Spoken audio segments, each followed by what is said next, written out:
Hi there. Welcome to our LinkedIn Live session. We're here talking about salary transparency. So we're going to do some quick introductions about ourselves.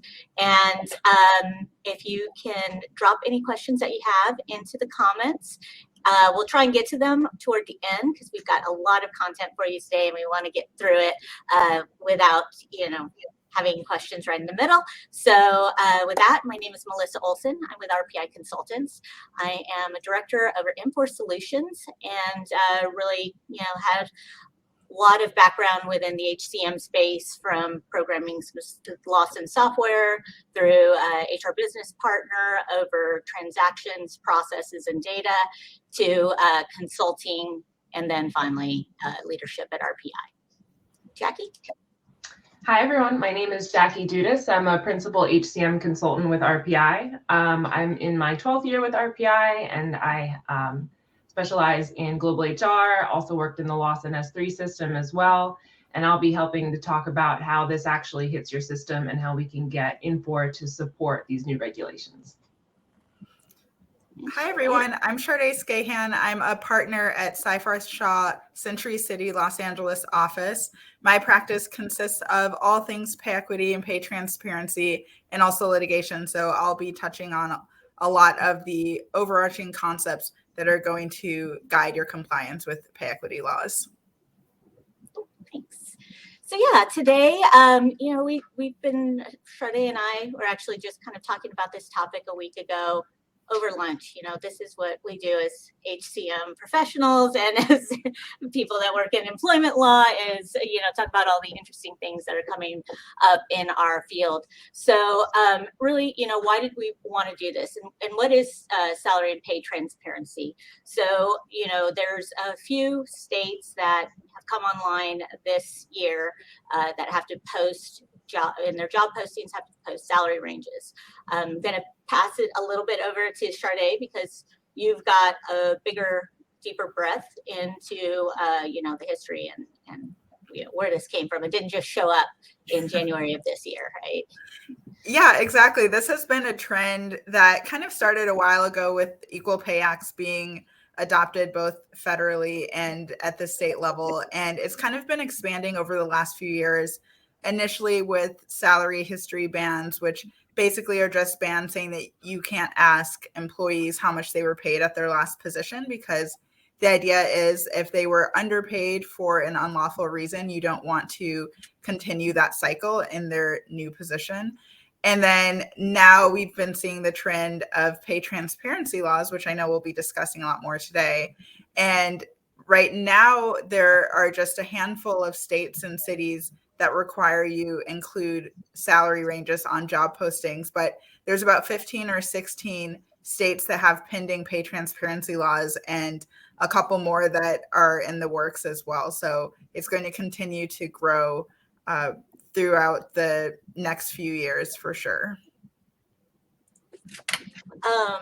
Yeah, and with that, I think you had a little bit of a disclaimer because we are going to be getting into some legal recommendations, potentially. Thank you. So I have to do my initial disclaimer of, even though I'm a lawyer and we're talking about the pay transparency laws, this doesn't constitute legal advice. So if you'd like legal advice, you have to contact me separately. But what we're talking about today is just kind of general informational purposes and does not constitute legal advice. Thanks. Yes. So then again, so why now? We talked about a few of these states coming online. It seems like there's not one hard, fast rule. So it's not like all the states that are showing or requiring salary transparency or pay transparency are saying, let's do the same thing. Let's show it on the job posting. Some of them need to provide the applicants those salary ranges. Some of them they provided at a specified point during the whole recruiting process. I believe is it Washington that is before the offer is made, they must disclose what the range is. Yeah, and there's actually a few that, and the list is way too long that we couldn't even list all of them, that actually require you to disclose before the offer stage or at the offer stage. But there's kind of a few different categories disclosing during the offer stage, or including in the job posting, or disclosing if a current employee makes a request for their pay scales. So that's a good point. Talking about salaries and asking your employer about salary ranges has been taboo in the past. Some organizations have gone so far as to put NDAs, gag orders. Is this something that employers can really say if you're asking for a salary range for your own position or one that you're applying to? Is that something that can be illegal? Employers can protect that information, kind of generally, nationally kind of thing? Yeah, so all of this is really on a state-by-state basis at this point, but there aren't any states that I can think of that make it illegal to request your salary information. Now, it's a different question as far as whether employers have to provide it if you request it, because not all states require employers to provide it. So as employees, you could request the information that you want regarding your compensation, but whether or not your employer is obligated to provide it is another thing. So all of the obligations that are going to surround an employer and the HR team's duties with regard to pay all depend on what state the employee is located in. Makes total sense. We kind of wanted to bring it up because while there are a few states that do, are required to disclose, I think it's going to be opening up a lot of questions and a lot of visibility to employees all over the country that may look at a job posted that has, the exact same responsibilities as theirs. And if they take whatever that geographical differential is and, apply it to their state, they can say, hey, I'm way out of this range. And, if they start coming to their employer to say, look, I should be paid X based on what I see on these job postings for, the duties that I have, how can we prepare employers to answer those questions? Because some may be prepared with job bands, salary bands, and maybe, in the transparent, radical transparency, radical candor, movement that's been coming through. But if they're not, what are you seeing when, people may think that they're not properly compensated? They try and bring some proof based on very similar jobs in their industry. And how can their employer potentially respond? I'm seeing a range of responses really based upon company culture and the industry, because company culture drives a lot of how you're interacting with employees. But first and foremost, no matter what the culture is of your company, it takes a lot of planning, because you want to have a game plan for, if you get a request, how are we going to respond to it? What information are we obligated to provide? And what information are we going to provide? Because maybe you decide that you want to provide more than what is required by law, which is something that you could definitely do. So it just takes planning by the necessary parties, including management, to decide what is our approach going to be to pay transparency when employees are inquiring about their comp, and how do we want to address that? And then are we empowering managers to be able to respond, or is this something that we're going to have handled by HR? Are they going to be working together? All of those things have to be taken into account so you're prepared. And when an employee has questions, you actually know how to answer them without without causing any frustration on part of the employee, or even on part of the managers, who are probably the ones who are at the first line of defense as far as having to answer questions that they're getting from their employees. Yeah, that's a good point, because you don't want one person in the organization saying, no, that's not something we're prepared to respond to. And then somebody else saying, yes, ask HR, that's something they should be able to give you, kind of thing. So, so if anything, if you're in a state that is not required to disclose anything at the moment, at least be prepared and have a message for your employees, whether it's you're on track to be able to provide that, you're doing, the back work, which Jackie and I will talk about in a second, some of the things that you can start doing to prepare your data for these disclosures. A couple of other things I wanted to go, as we're still talking through the law. What kind of lawsuits are you seeing, around this? We talk about, and you and I have talked about this yesterday. In fact, we were saying, it's been a lot of times companies keep things secretive. It's, employers feel like they're somehow saving money if they're not disclosing or having that transparency, because they can pay people less than potentially they're worth. There's been the whole salary history thing. They're paying them based on what they made prior or what their position made prior, even when they move into a different position or get promoted, while potentially that position should have, been, between market, between, the equity for other people in that position probably should have progressed. So, it's you pay in the front end or you pay in the back end, and the back end is those lawsuits. So what kind of lawsuits have you been a part of or seen based on, employees figuring out they're not equitably paid, and potentially a bunch of people in the org aren't paid as to scale? Yeah, I mean, employees believing that they are being underpaid is not anything new. And so, as far as cases under the Equal Pay Act, that's not new, but the developments with the amount of information that's accessible definitely is changing the landscape as far as litigation is concerned.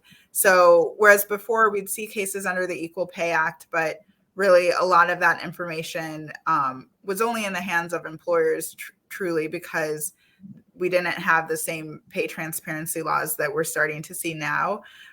With the additional publication of salaries, et cetera, now there's just a little bit more information that's in the hands of employees. So that's likely going to change the landscape as far as litigation goes moving forward. It's too soon to see how exactly it's going to, since these laws are so new. But I imagine that it's going to have to change it somehow, since this information was never publicized before with these private companies. Speaking of figuring things out because it's too soon, I do see that there are trends where the rest of the country and federal government is looking at New York, California, Colorado. Can you kind of expand a little bit on what you've seen in the past when those states kind of bring some sort of issue forward? Yeah, definitely. So right now, kind of the biggest states and jurisdictions that have these pay scale disclosure laws, which are the ones that require you to disclose it in job postings, are California, Washington, Colorado, New York City. Those are some of the major ones. And then there are other jurisdictions that have them too: Jersey City, a couple of counties in New York, et cetera. New York State has one that's going to be effective this fall. And there are 15, 16 of these laws pending, as I mentioned before. So a lot of the laws that are coming after those that are already in effect are looking to the states that have already passed their laws and are implementing them to see if there's any tweaks that they need to make to their laws. They're taking bits and pieces of language and of requirements from the various laws to figure out what they want in there. So this trend that we're seeing with the pay scale disclosure laws, we'll probably start to see some more overlap as more states pass theirs, just because they're looking to the laws that are already in effect. But it's definitely a patchwork of laws at this point. I touched on the salary history ban a second ago. Let's talk about that a little bit for people who may not be aware of that. It's about 17 states or so that have this ban. Yeah, so the salary history bans are laws that essentially say that when you have an applicant and you're going through the interview process, you can't ask that applicant what they made at their prior position. Doing so, in theory, would continue the cycle of, if they're underpaid for an unlawful reason at their prior job, and then you base your job offer on that old salary, now they're going to continue to be underpaid, and you are just making this issue even bigger by continuing this at their new job. So the idea is that you're not allowed to ask what they made at their prior job. You can, in a lot of states, ask what their salary expectations are, which is asking what they would like to make. But that's a very different question than asking them what they are making or what they were making at their last job. So that takes some very careful discussions when you're in interviews, because I know that in some states or some HR folks are really used to being able to ask, oh, so what do you currently make, to kind of get an idea of what they should be paying their new hires. But in a lot of locations, you just can't do that anymore. And you really are looking towards asking the candidate what their expectations are for their compensation and seeing whether you can meet those or how that aligns with what you've budgeted for the position. That is a good point, because again, you're talking about that perpetuation of that lower salary, and we're often seeing it in, minorities, women, in kind of the underserved areas. It's funny. I was talking. We were, talking about this yesterday, and my husband's kind of overhearing in the background, and he sends me this article from Google that they did a study, same thing, and actually white males were paid less than women and minorities in a lot of cases. So they had to actually change, pay for a lot of men there, which was kind of refreshing to hear. So, whatever that's worth. Let's see. What else did we want to kind of talk about? We did talk about, this idea of showing job postings will help with talent acquisition. We might start like switching over into the system. How do you start tracking it? What do you need to do? I saw some metrics from Indeed that said on their site, the postings that had the salary ranges had a 30% higher, like an increase of people actually clicking and applying, starting the application for the job as soon as they saw it, against, other positions that were posted with no salary range. So, I think it's a scary thing, but recognizing that you might get a bigger talent pool, a more qualified talent pool, and people who may not even be currently looking will see something and say, oh, this is either what I'm looking for more than I'm currently making. Maybe this is something I should look at doing. So while it seems, again, scary at first to put that out there, I think there are a lot of benefits in the talent acquisition and recruiting and retention side of it. Because we haven't even mentioned about moving within the organization. So some of these laws cover transfers, promotions. Is that right? Right. Yeah. Some of them do cover employees being able to request pay scales as well, or if they're applying internally for a new position too. So not all of them have that aspect, but some of them do. And then some of the laws that are pending also have that feature. So yeah, this really affects the organization at all levels. So before we jump into the software side, one really interesting fact that I came upon as I'm doing all this research on this is, since the state of Colorado requires the scales or the bands in posting, any remote jobs that are posted that could potentially be done by someone who lives in the state of Colorado, they would have to post that range. Is that correct? Yeah, that's a feature that we see for a lot of these laws, their application to remote postings, which of course makes sense in such a remote environment now. But for pretty much all of them, at least the major ones, if the job could be performed in the state of Colorado or Washington or California, New York City, then you would have to comply with those jurisdictions' pay scale disclosure laws. So there are other kind of preliminary analyses that you do first to see, do we even have an employee located in this state or not first. But that means for any remote job that you're posting, you're potentially making sure that your posting complies with all these other states, even though you're not necessarily targeting employees from that state. If it's possible that someone from Washington is going to apply for this position and you already have one employee in Washington, then your posting is going to have to comply with Washington's law. So yeah, this opens up so many things for us. So let's talk about the postings and the data in the system.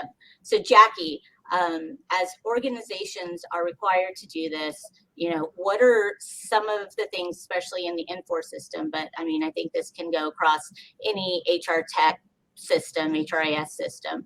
What are the types of homework or projects that organizations are going to have to take on to start getting their data in a place that they're able to report and show these? Yeah, things? absolutely. So a lot of organizations are probably going to have to just go out and try to find the market rates that are there today. And they're also going to have to do some internal analysis too, to see what their current employees are getting paid. In GHR, in the Infor system, there is a setup item called salary structures, and that's where you can set up a different structure based on a pay rate, and you can have a min, a mid, and a max, and you can put in there what each rate would be for a certain grade. So that's where my head goes immediately to think this is probably what's going to have to get set up if it isn't already set up. This is the easiest way to kind of track this information in your system. And one of the cool things about delivered out of the box about salary structures is there is an analysis report that delivers where everyone falls in your organization within that salary structure.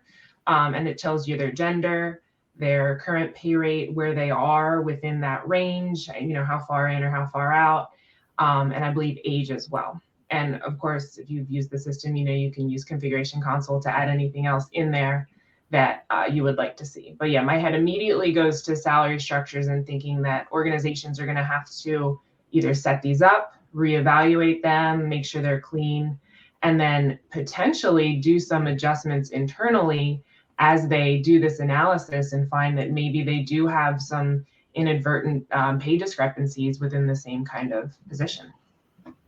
And so what if they're using just jobs and that range is like, we've seen the stories online, $100,000, a couple $100,000 between, one entry-level person and an executive because they've only used a job and not a position for that. Right. So kind of what Melissa's talking about, right? Correct me if I'm wrong, is you can set up your salary structures to be at the job level or at the position level. And a position is typically a more specific instance of the work you do. So the classic example is nurse is the job, and then ER or OR or transport nurse would be the position. So it's where you do the work, and it has a little bit more specific information on it. And so like Melissa's alluding to, the job is a more broad spectrum, and you could have a giant range of rates there. And so, yeah, that's another consideration that organizations are going to have to take, is that maybe we need to either restructure our salary structures to be more accurate for the actual positions, or maybe we even need to do a whole job and position restructure within the organization.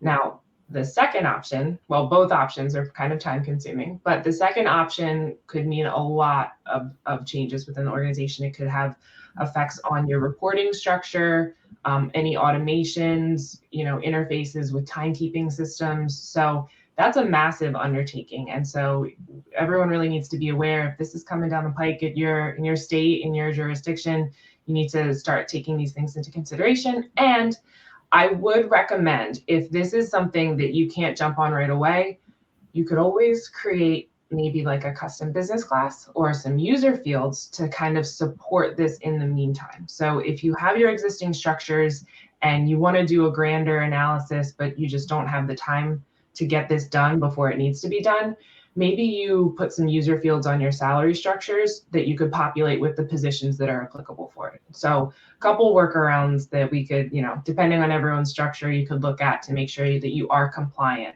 and disclosing this information when needed.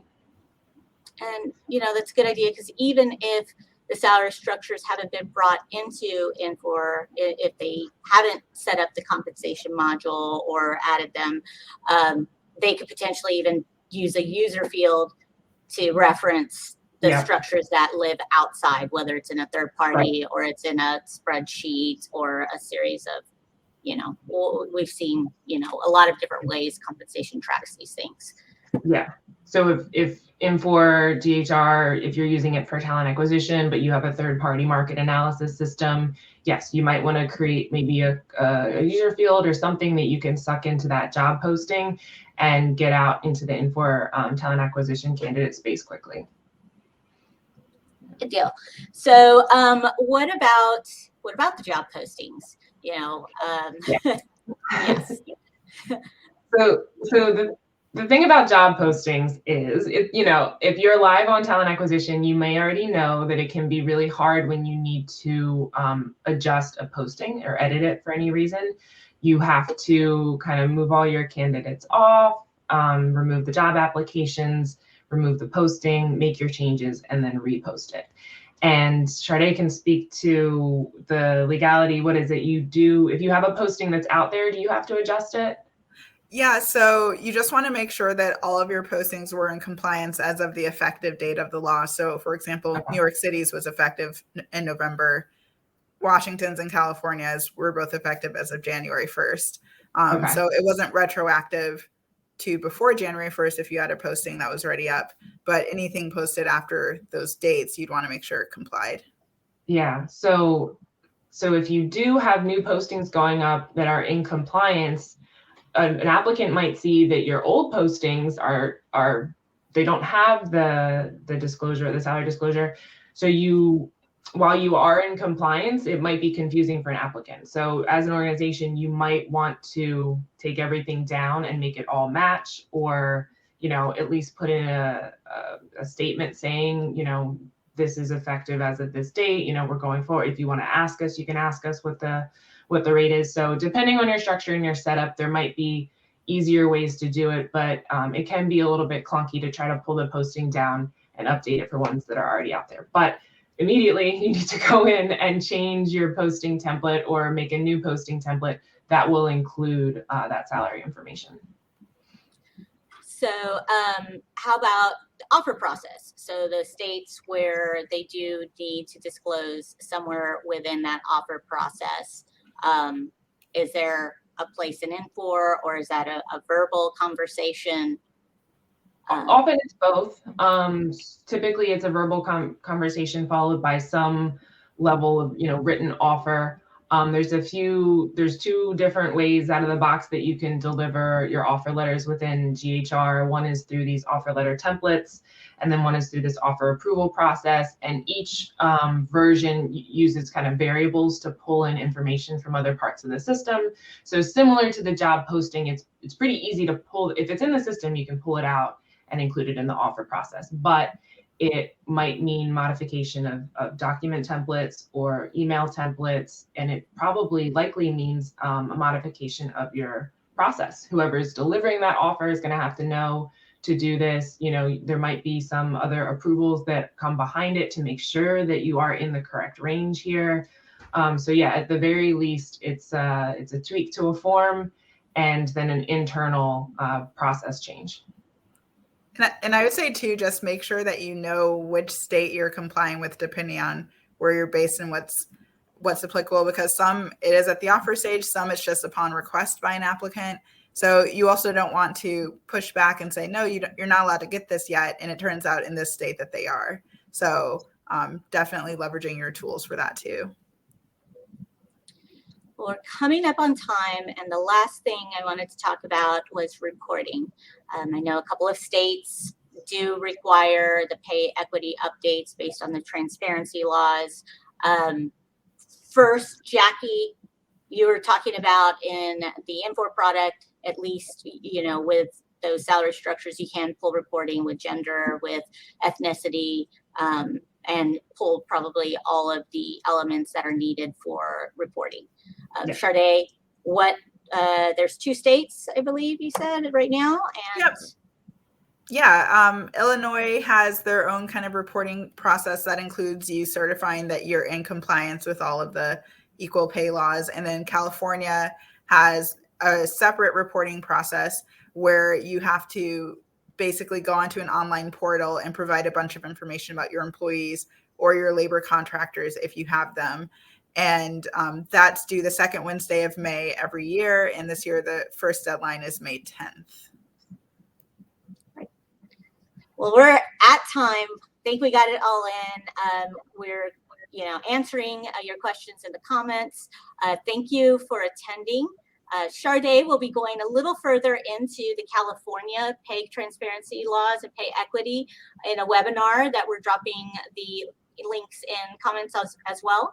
And RPI will be having an HCM road mapping festival where we'll be talking about all the things that your organization will need to think about, strategy that you're going and how the software can start supporting your HR organization goals.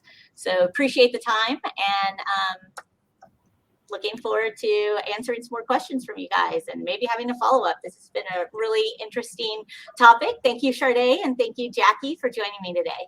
Thank you both. Thanks. Thanks all. Bye-bye.